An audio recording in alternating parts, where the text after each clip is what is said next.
حضرت ایوب علیہ السلام کے پاس جتنا تھا شاید اس دنیا میں اتنا کسی کے پاس نہیں ہوگا، اتنا مال اللہ نے انہیں عطا کیا، مگر وہ شکر کے لیے رات کھڑے ہوتے تو صبح ہو جاتی۔ اللہ تعالیٰ ان کو دکھا کر فرشتوں پر رشک فرماتا تھا، اے فرشتوں دیکھو میرا بندہ، میں نے اسے سب دیا ہے پھر بھی میری عبادت میں کمی نہیں کرتا۔ فرشتوں نے کہا کہ مولا اگر تو اس سب سے لے لے گا تو شکر کرے گا یہ بندہ تیرا؟ اللہ تبارک و تعالیٰ نے فرمایا اب اسے میں آزمائش میں ڈالتا ہوں۔ تم نے یہ سوال کیا ہے کہ میرے مال ساری چیزیں دینے کی وجہ سے یہ شکر کر رہا ہے، تو حضرت ایوب علیہ السلام کثرت سے الحمدللہ کہا کرتے تھے۔ پھر اللہ تبارک و تعالیٰ نے اچانک آزمائش میں، امتحان میں ایسا ڈالا اس نبی پاک کو کہ آندھیاں چلیں، ایسی آندھیاں چلیں کہ ان کے پورے جانور ایک ساتھ مر گئے، سب چلے گئے۔ ایک بھاری نقصان ہے، یہ کروڑوں کا نقصان جس کا ہو جائے۔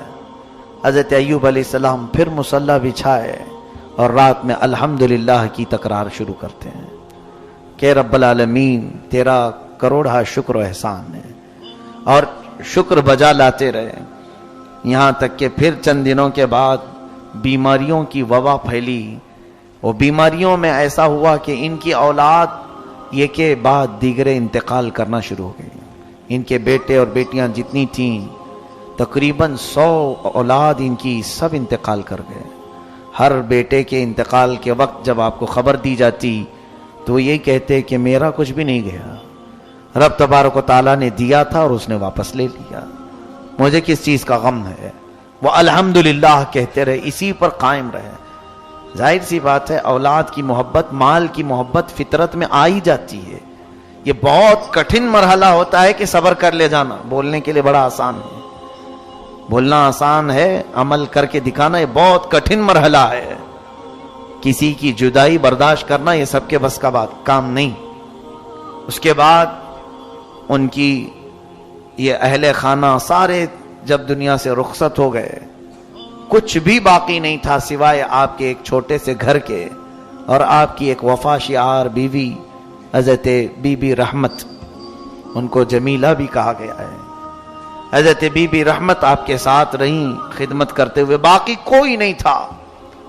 حضرت ایوب علیہ السلام پھر چند دنوں کے بعد خود آپ کو علالت بیماری ایسی آئی کہ بخار بڑھتا گیا بڑھتا گیا بڑھتا گیا، اتنا کہ آپ کا جسم بخار سے گل گیا پورا۔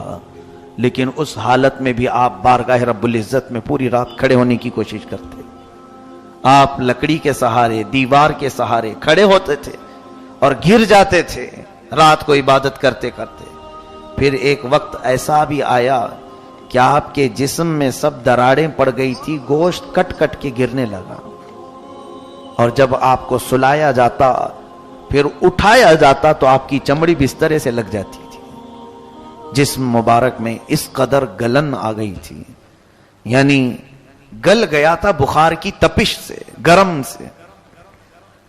اس حالت میں آپ سوئے رہے، پھر اب کھڑے ہونے کی بھی طاقت نہیں تھی، تو لیٹے ہوئے اپنی زبان سے الحمدللہ الحمدللہ کہتے رہے، ایک دن بھی شکایت نہیں کی، ایک دن بھی نہیں کہا میرا تو سب لٹ گیا، میں کیا تھا، کیسا تھا، کہاں آ گیا، کچھ بھی نہیں۔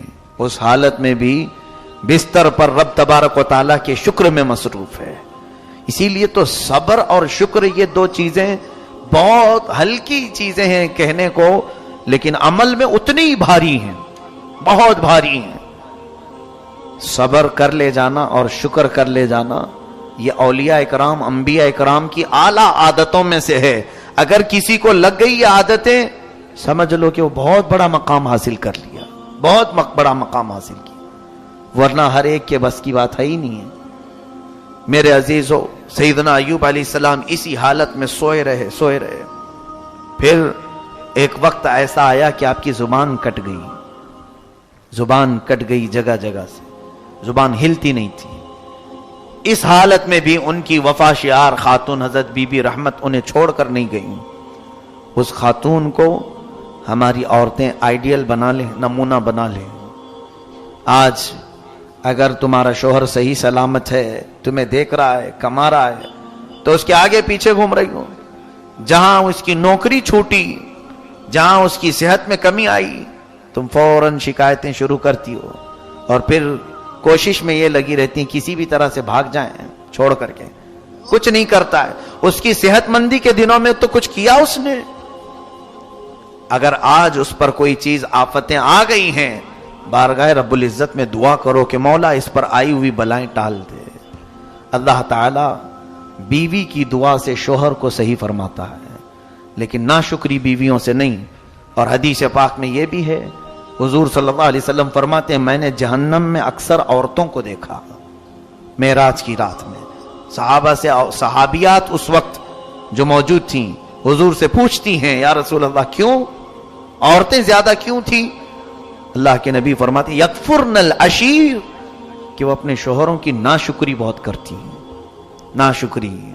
اور حضور نے یہ لفظ بھی بتا دیا حدیث پاک میں کہ زندگی بھر اس کے ساتھ اس کا شوہر اچھا کرتا ہے، کبھی اس کی خواہش کے مطابق کوئی کام نہیں کیا تو وہ پورے کاموں کو یوں کہہ دیتی ہے کب تم نے میرے ساتھ اچھا کیا. یہ جملہ اس کو جہنم میں لے جائے گا. یہ تو عادت سی بنی ہوئی ہے گھروں میں.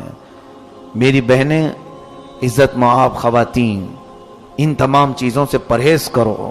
تمہاری زبان جو اس طرح سے بے لگام ہے آج، یہ دوزخ میں جانے کا سبب بن سکتی ہے. اپنے شوہر کے متعلق اللہ تعالیٰ نے جب یہ تمہارا جوڑا لکھ دیا ہے، صبر کر لے جاؤ، بہت بڑا تمہارے لیے اجر ہے. ظاہر سی بات ہے آج تمہارا شوہر جیسا بھی ہوگا فرعون تو نہیں ہوگا. فرعون تو نہیں ہوگا. فرعون حضرت آسیہ کو سلاتا تھا اور ان کی ہتھیلیوں میں میخ مارتا تھا، کیلیں ٹھوکتا تھا، اور پھر ان کے سر کی چوٹی کے بال سے چھت کو لٹکا دیتا تھا. دن بھر وہ بالوں سے لٹکی رہتی تھی. اس قدر ظلم کرتا تھا سیدہ آسیہ پر. کس لیے؟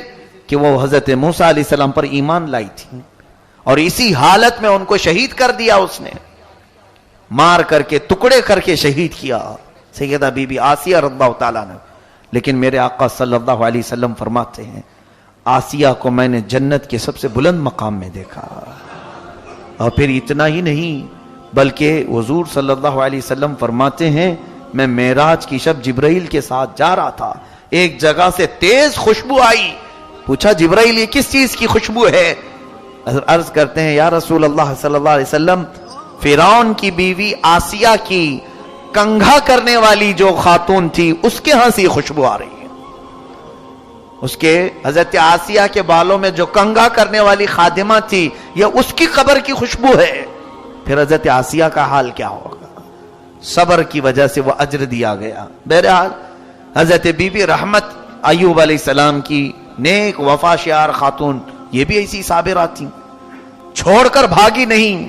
اس حالت میں بھی اپنے شوہر نامدار کے ساتھ خدمت میں لگی رہی، خدمت کرتی رہی. جیسے بھی ہیں آج گوشت کے ٹکڑے کٹ رہے ہیں، ان کے بستر سے چمڑی لگ رہی ہے، لیکن ہے تو یہ اللہ کے نبی ہے میرے شوہر، میں آخری سانس تک ان کے ساتھ رہنے والی ہوں. لیکن علاج کے لیے دوڑ بھاگ بھی کرتی تھی. ایک بار بازار میں ایک حکیم صاحب پکار رہے تھے میرے پاس، ہر چیز کا علاج ہے.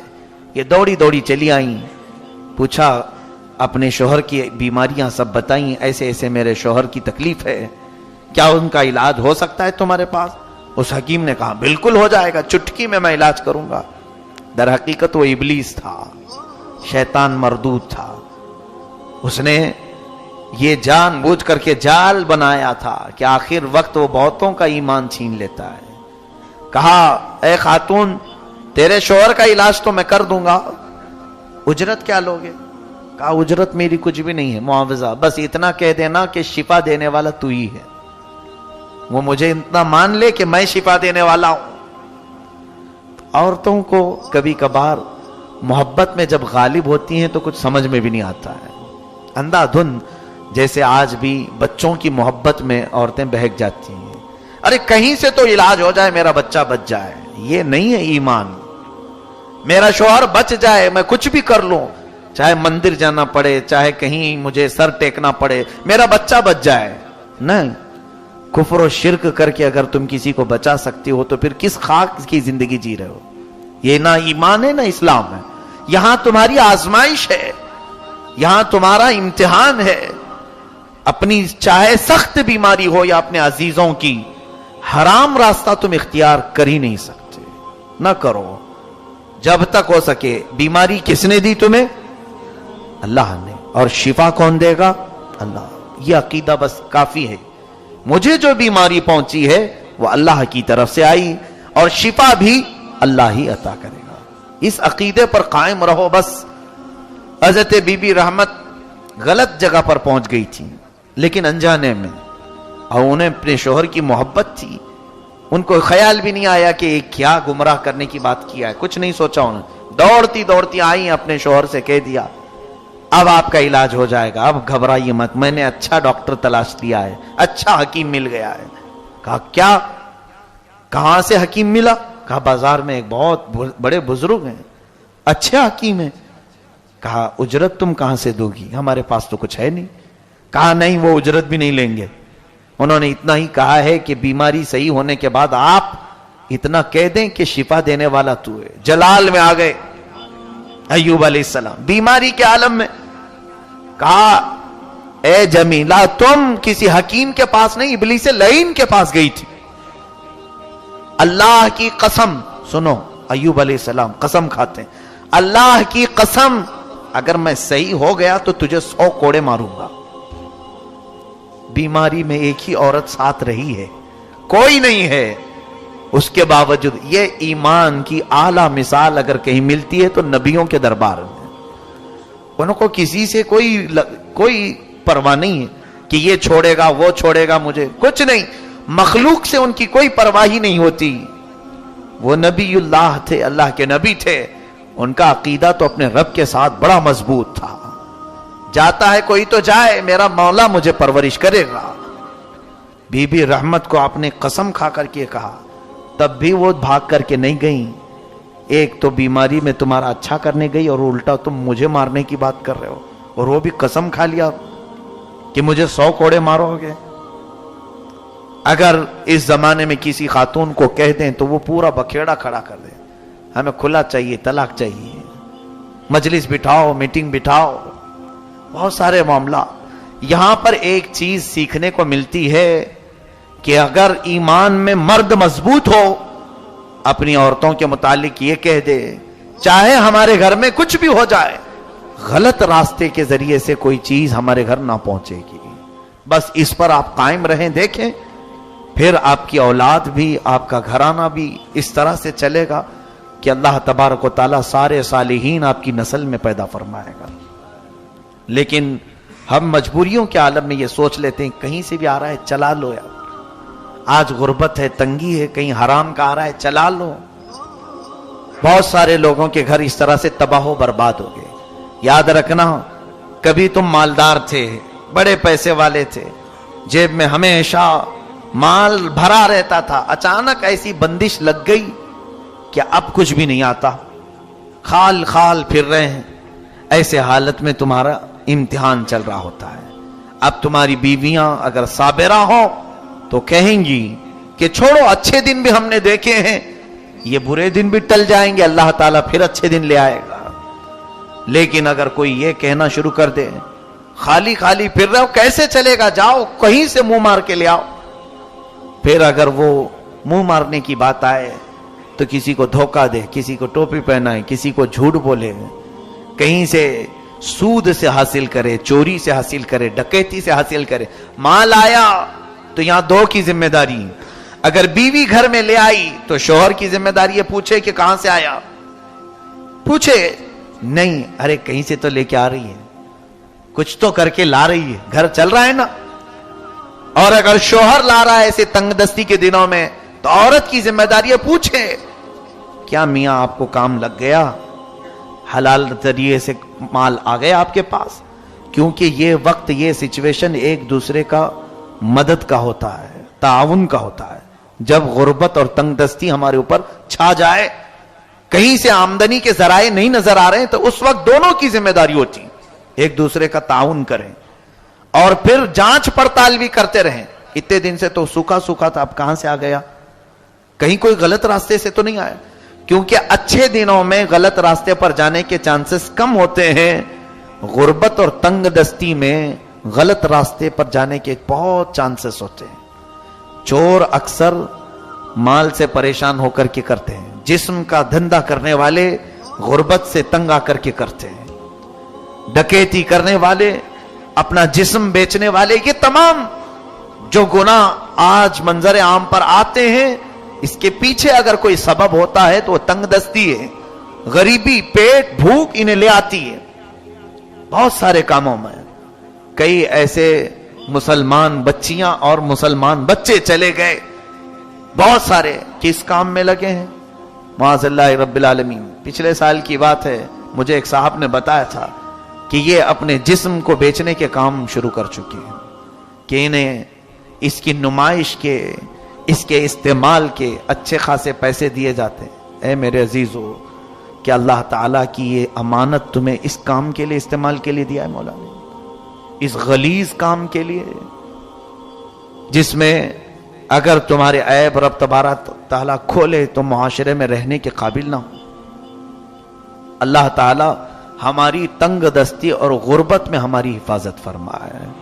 حضرت ایوب علیہ السلام کی خاتون ذرا غلط راستے, غلط حکیم کے پاس چلی گئیں تو آپ کا جوش ایمانی تو دیکھو, قسم کھا لیا کہ اگر میں صحیح ہو گیا تو تجھے کوڑے ماروں گا, 100 کوڑے ماروں گا.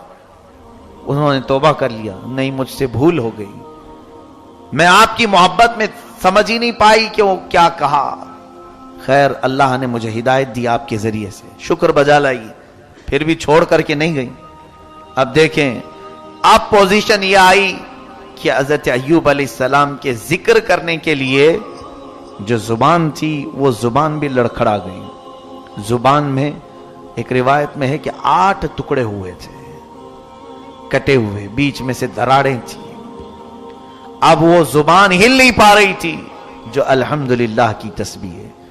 اے میرے عزیزو, اتنی بیماری اللہ نے کسی کو دیا آپ میں سے, اس کے باوجود شکایت کی زبان کتنی لمبی ہے ہماری. اب حضرت ایوب علیہ السلام کا جملہ سنیں, کہتے ہیں ربی انی مسنی الضر وانت ارحم الراحمین. اے اللہ, یہ ضر, یہ تکلیف میری زبان کو لگ تو رہی ہے لیکن تو ارحم الراحمین ہے, تو سب سے زیادہ رحم کرنے والا ہے. اتنا ہی جملہ میرے مولا کو بھا گیا. اللہ فرماتا ہے فاستجبنا له فکشفنا ما به من ضر, ہم نے فوراً قبول کر لیا اور جو کچھ اسے تکلیف پہنچی تھی سب دور کر دیا. کیسے؟ اللہ تعالیٰ فرماتا ہے ارکض برجلک, اے ایوب اپنا پیر ہلاؤ, پیر زمین پر مارو. آپ نے پیر زمین پر مارا تو ایک نہر اس میں سے جاری ہوئی, ایک بڑی نہر وہاں سے کھل گئی. اللہ کا حکم ہوا اس نہر کے پانی سے نہا لو. حضرت بی بی رحمت نے انہیں نہلایا, نہا کر کے جیسی فارغ ہوئے تو دیکھا بدن سے ساری بیماریاں ختم ہے. اللہ جو بیماری دیتا ہے وہی صحت دینے پر بھی قادر ہے. بالکل آن واحد میں ایوب علیہ السلام کو صحت کاملہ ملی, تندرستی آئی. آپ حشاش بشاش طبیعت کے ساتھ تھے, لیکن اللہ تعالیٰ فرماتا ہے اور ایک پیر زمین پر مارو. آپ نے دوسرا پیر زمین پر مارا تو اللہ تبارک و تعالیٰ فرماتا ہے آتیناہ اہلہ ومثلہ معہم, ہم نے ایوب کو اس کی پوری اولاد دوبارہ زندہ کر کے دے دی, بلکہ اتنی ہی مال اور ہم نے اسے دے دیا جو پہلے تھا. حضرت ایوب علیہ السلام آزمائش میں کامیاب ہو گئے, امتحان میں کامیاب ہوئے. اب رب تعالیٰ نے فرشتوں سے فرمایا اے فرشتوں, تم کہتے تھے کہ میں نے اسے مال بہت دیا اس لیے یہ عبادت میں رہتا ہے, کیا تم نے دیکھا اس کو بیماریوں کی اعلیٰ درجے تک میں نے تکلیف دے دی, پھر بھی اس کی زبان لڑکھڑائی نہیں شکایت میں, میرے شکر میں ہی یہ بندہ رات گزارتا رہا. حق ادا فرمایا سیدنا ایوب علیہ السلام نے. لیکن اب اس کے بعد کی بات دیکھیے, حضرت ایوب علیہ السلام قسم کھائے تھے بیماری میں, اب وہ کوڑا مارنے کے لیے بیٹھ بھی گئے. بی بی رحمت کو کہا کہ میں نے قسم کھا لیا. قسم کو معمولی مت سمجھیں, جو روزمرہ آپ کھا لیتے ہیں. قسم کھانے کے بعد اگر کوئی پوری نہیں کیا تو قرآن کا حکم سنیے, فَكَفَّارَتُهُ إِطْعَامُ 10 مساکین. پھر اسے 10 مسکینوں کو کھانا کھلانا پڑے گا، یا پھر کپڑے پہنانے پڑیں گے، او کسوتوں او تحریر رقبہ، فمن لم یجد فصیام 3 ایام، اور اگر 10 مسکینوں کو کھانا نہیں کھلا سکتا تو قسم توڑنے کے کفارے میں اسے 3 روزے رکھنے پڑیں گے۔ یہاں پتہ نہیں کتنے لوگ صبح سے شام تک ماں کی قسم، باپ کی قسم، اس کی قسم، اس کی قسم، یہ عادت سی ڈال لی ہے۔ اور حدیث پاک کے الفاظ یہ بھی سن لیجئے کہ منافق کی علامت یہ ہے کہ وہ ہر بات پر قسم کھایا کرتا ہے۔ منافق کی علامت کہ وہ اپنے کاروبار میں بیچنے کے لیے قسم کھا کر کے بیچتا ہے۔ لا تجعلوا اللہ عرضۃ لایمانکم، اللہ کو اپنی قسموں کا نشانہ نہ بناؤ، اللہ فرماتا ہے۔ قسم کھانے کی جو ضرورت ہے وہ بہت الگ چیز ہے، جہاں یقینی بات کہی جاتی ہے وہاں پر قسم یاد کی جاتی ہے۔ اب سنیے، نبی کی قسم ایسے نہیں ہوتی کہ کھا لیے اور چھوڑ دیے، ایسا تو چلتا رہتا ہے نہ، اس کو پورا کرنے کے لیے بیٹھے۔ اب 100 کوڑے عورت کو ماریں گے تو مری جائے گی۔ بی بی رحمت اور اتنی وفا شعار خاتون کی بیماری میں بھی ساتھ نہ چھوڑی، لیکن کیا ہے، حضرت ایوب علیہ السلام نے جو کوڑے مارنے کی قسم کھائی اس کو پورا کرنے بیٹھے ہی تھے کہ اللہ تعالیٰ کو رحم آیا، مولا تعالیٰ نے جبرائیل امین کو بھیجا، کہا ہے جبرائیل جاؤ، میرا بندہ اپنی قسم پوری کر کے رہے گا، کیونکہ انہوں نے قسم یاد کی، قسم کھایا ہے تو یہ پوری کر کے رہیں گے۔ ان سے کہہ دینا خذ بیدک ضغطا فاضرب بہ ولا تحنث انا وجدناہ صابرا۔ اللہ فرماتا ہے ایوب سے کہنا ایک جھاڑو لے لے جس میں 100 کاڑیاں ہوتی ہیں، ایک بار بی بی رحمت کو مار دے، اس کی قسم پوری ہو جائے، 100 کوڑے کے برابر۔ یہ رب تبارک و تعالی ہے، جب وہ چاہے اپنے معاملات میں تخفیف اور آسانی بھی فرما دے۔